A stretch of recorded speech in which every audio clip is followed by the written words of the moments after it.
Well, good morning, everybody, and I'm delighted to be here because I think the IMCL and gatherings like this do something incredibly important, which is bring us all together to understand the research that's out there, the new research, but also the research from people like Christopher Alexander and Jane Jacobs, who've been mentioned in the previous session, and Jan Gale, who's here with us, who's been a champion of these important ideas into practice and into policy, and that's very much what I'm interested in and passionate about, and I know all of you are too, and that's what brings us together.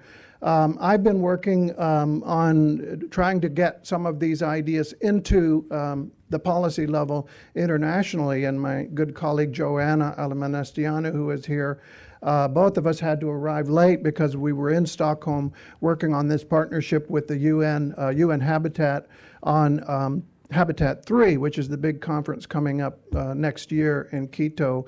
And there's a lot of bureaucracy and a lot of hair-pulling, frankly, frustration with how this is all going. But I think it is very important to try to get an evidence-based approach, to get these sort of key conclusions of the research and of the knowledge base out there that many of you have into practice and into policy nationwide. And as Ethan Kent, who's with Project for Public Spaces, is part of this partnership, they were an outgrowth of Holly White's work, William H. White, so another sort of node in this important network of us all that are collaborating on these things. Looking at how to translate this into Habitat 3 and what they're calling the new urban agenda, and to shift city building from objects to places. I think it's incredible to me that we still have to do that today, but that's very much the agenda, and translating that into things like a policy framework paper on the importance of public space and public places. And so what I want to share with you is the idea of a sort of synthesis of some of these ideas, some of the research that's been done, and talk about it in the context of the urgency of our time. I don't think I have to tell anybody in this room how urgent the situation is right now. We are urbanizing at a rate that's unprecedented in human history. In the next 50 years, we will, if present trends continued, we will develop more urban fabric than we have in the last 5,000 years. And the quality of that urban fabric at present rates is quite simply appalling. Fragmented, disconnected, sprawling, resource intensive. The implications for greenhouse gas emissions and a lot of other things are quite grim. So what we're talking about here has a great urgency on many levels. We simply, this is Dick Jackson's slide, by the way, we simply cannot continue building these disconnected structures, and we need to think about the sort of operating system for growth, if you will, the thing that allows something silly like this to happen, where one person is in one silo and one is in the other, and they're clearly not joining up. But it begs the larger question, which is, why do we build cities at all? Why do we build settlements at all? And there's a lot of sort of theoretical backdrop that helps us to understand how these places within cities allow us to interact with each other, to have access to our daily resources and needs, to create wealth and human development, opportunity for creativity, and to shelter and protect us, obviously, but above all, to connect each other, and to connect to our creative endeavors. And this is something that I think a lot of people who are researchers, some of them are doing kind of esoteric things in network science and even physics and so on, and yet they're all feeding into the same basic idea, which is the idea of a city as a connected up system or a network. And that's something that we have to urgently translate into practice, and I'll try to flesh that out that idea. And to say that, as Jane Jacobs said, it goes right back to Jacobs, that thinking about cities as problems in organized complexity, networks not only of space, but networks of relationships within the city that we can tease out and understand. And those networks go right down to the scale of sidewalks and the human places that we occupy and interact with one another. And we need to understand at that small scale, how important that is, the kind of small change, as she put it, from which a city's wealth of public life may grow. And that's very much what the Habitat project is all about, getting that idea across. And as I said, some kind of esoteric researchers, like the folks at the Santa Fe Institute, who are a bunch of physicists and mathematicians and very interesting people. They're not urbanists. They're coming at this sort of awkwardly in some ways, and yet they're very enthusiastic. And I've had some very enjoyable times talking about Jane Jacobs, for example, with these physicists, and saying, as Jeffrey West said, you could just say that we're doing Jacobs with the math around here. And yet, where we are in the profession is we very much need this kind of insight and research into practice and into policy, because we're still in this, I would argue, the same condition that Jane Jacobs talked about, that we're almost neurotic in the determination to imitate empiric failure and ignore empiric success. If you look at projects around the world, as I said before, and as our friend Herbie Giroday put it, it's really in cities that all of these issues are going to be decided one way or another. Unfortunately, we have, as many of you are aware, of a kind of art-led paradigm in the professions of where I teach and do work, that if you can just make a great enough piece of art, it'll be so wonderful that the city will magically be transformed into something wonderful. And as Jacob says, these are really pseudo-scientific approaches. We really need to embark on the adventure of probing the real world for real human beings. This was very much Kevin Lynch's idea, that let's put theory on the table, our theories on the table, not because we want to be abstract and rationalize our crazy artistic ideas or anything of that sort, but we want to be clear to ourselves and to each other what we're proposing, because if we're not, we are likely to be like those medieval plague doctors who walked around with incantations and potions and claimed to be doing good things for healing other people, and we're maybe not too much different in terms of how we're treating the built environment today. So what have we learned? Well, we've learned, as I said, that it's all about connective relationships, and connective relationships at many different scales. There's a lot of great research in many different fields that is sort of converging. E.O. Wilson has this wonderful word, consilience. I think there is a consilience around urban settlement and around these models of the way these dynamics work, urban dynamics and other systems. And I won't spend any time on this other than to say I think it's a fascinating subject, and it does have some relevance to what we're doing, as I'll talk about very briefly. If you think about it, if you think of urban systems as a kind of a network of places or a place network, that turns out to be, I would argue, a very productive idea in terms of something concrete that we can use to think about our practice and our policies. And I'll explain what I mean with this example of a street around the corner from where I used to live in London, over in Fulham.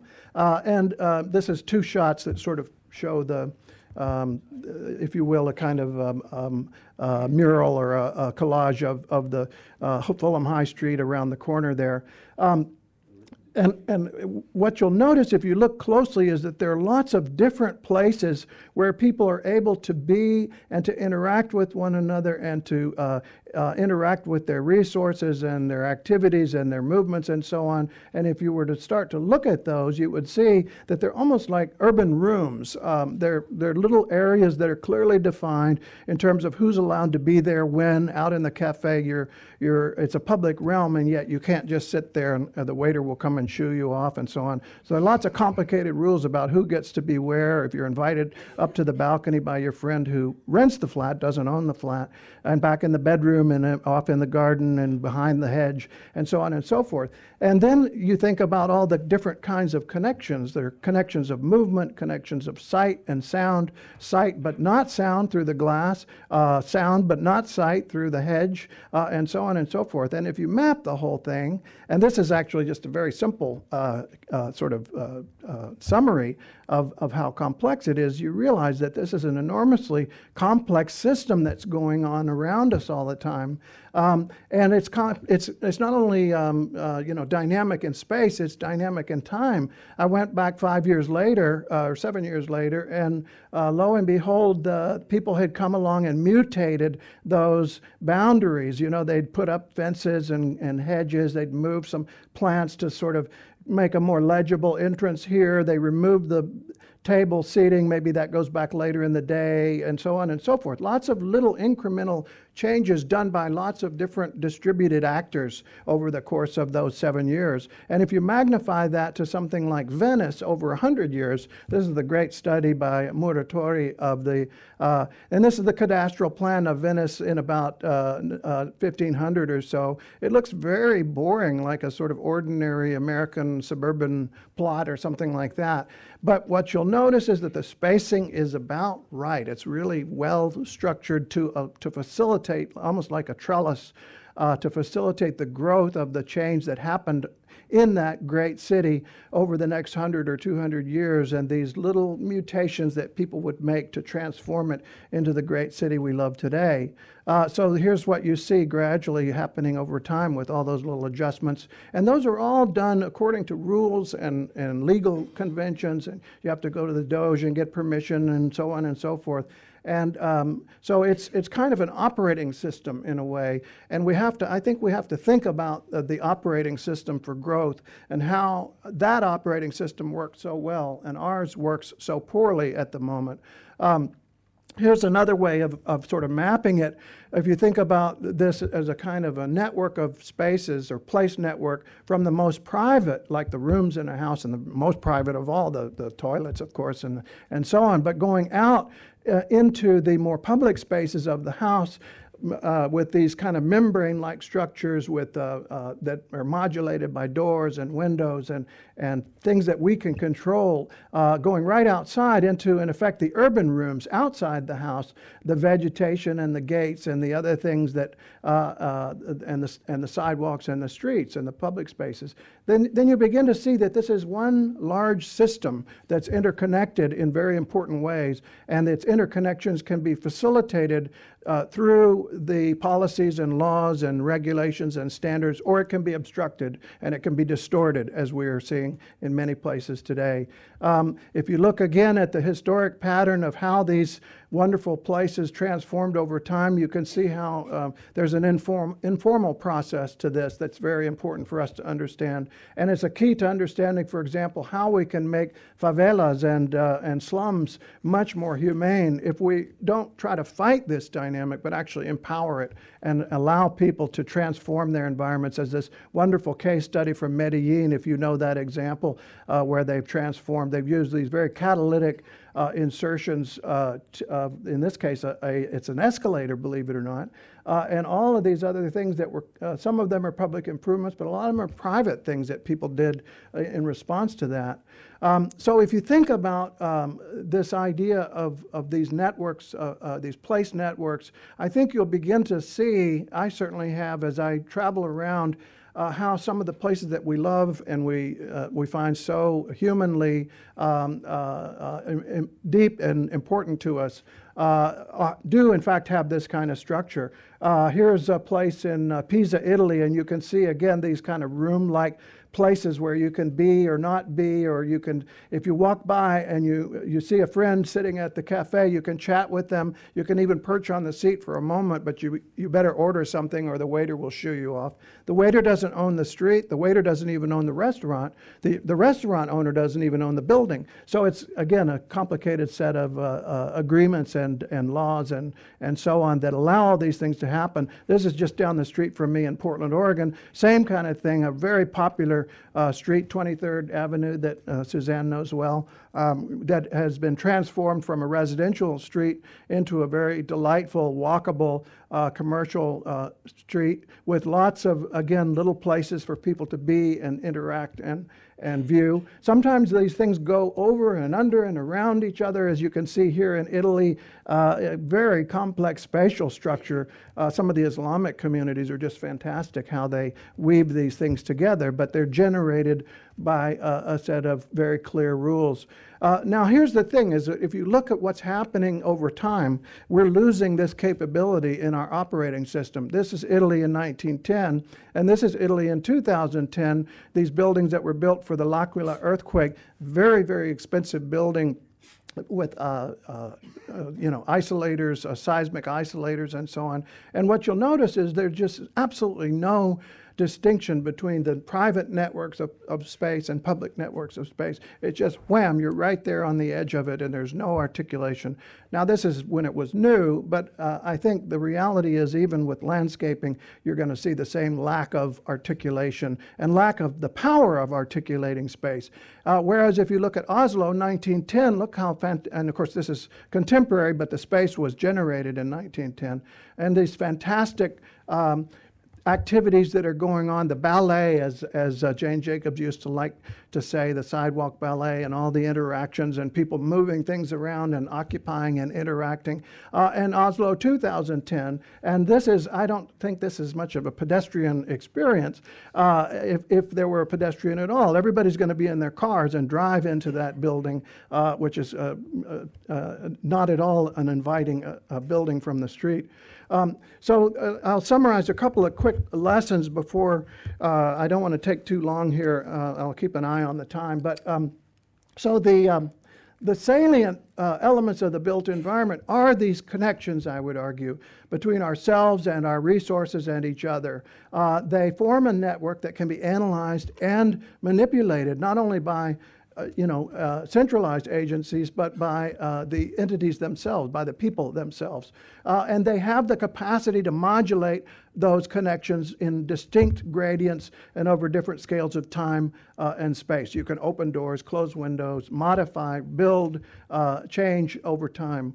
And as a result, there is a self-organizing structure that follows comprehensible dynamics that we can empower.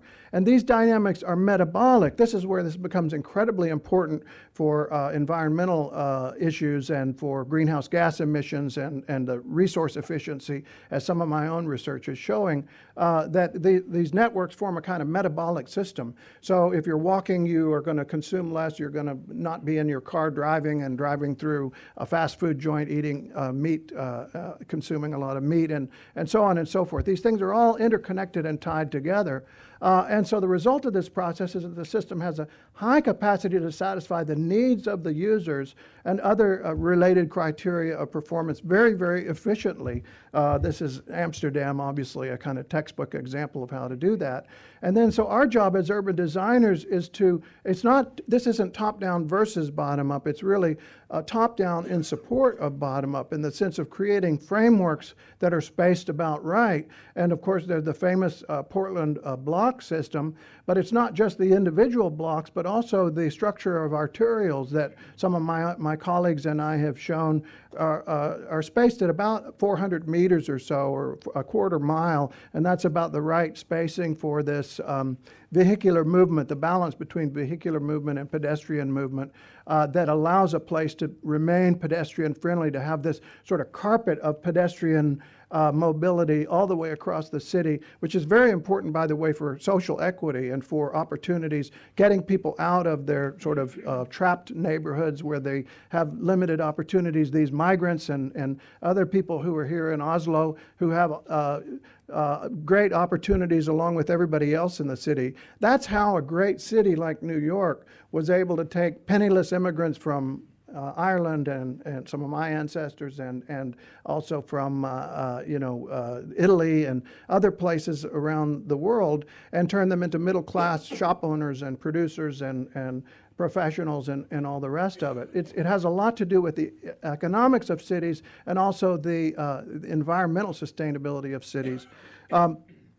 I'll close on one important note, which is the aesthetic quality and the, if you like, the emotional quality of the environment, which is sometimes lost when we talk in these abstract terms about networks and so on. But I want to try to connect those two ideas, because I think there's a very important connection there. Jane Jacobs observed how the intense, close-grained activity relates to walkability and lots of people walking because you see lots of interesting things and people and life going on there. And as she quotes John Raskin, the interweaving of human patterns of people doing different things with different reasons. And that's something that's very appealing to us on a biological level, not only humans, but animals and living forms and natural forms. And this whole subject of biophilia, which is a very interesting field of research. And I think it's one of the way to connect these more abstract ideas of networks and connectivity and patterns of geometric relationships to these aesthetic values that are so fundamental and so poorly understood today, frankly, as we begin to understand or we begin to recognize that the model of city making that we're using is based upon if you like, a model of art that is very peculiar, very specific to a particular set of ideas about art and about theory of cities and so on. There's a wonderful term in social science some of you may have heard of called construal level theory. And I'll just leave you with this thought that construal level theory essentially argues that the more abstracted you are from the concrete flesh and blood reality, the more you have to construe your own ideas and your own theories about what is really important in that place. And we have, unfortunately, a system that is generated by bad construals, if you will, by people who are removed from the flesh and blood reality and are using all kinds of other reasons as rationales for what they're doing, the artistic creativity or the money that they're making or the checking boxes of policy and so on. And this is a system that is essentially failing us today. So I think we have to really look at this right down to the scale of human beings and biological forms and qualities of experience, but right back up again, connected to the sort of failing processes that we're using today, the silos that we're in, and as I said before, the sort of failing operating system that we have today. And we have to, I hope, with this kind of framework of thinking about these issues is something that we can use to go on, very much in the spirit that Jane Jacobs was talking about, to have an idea of, as she put it, the kind of problem a city is. Thank you.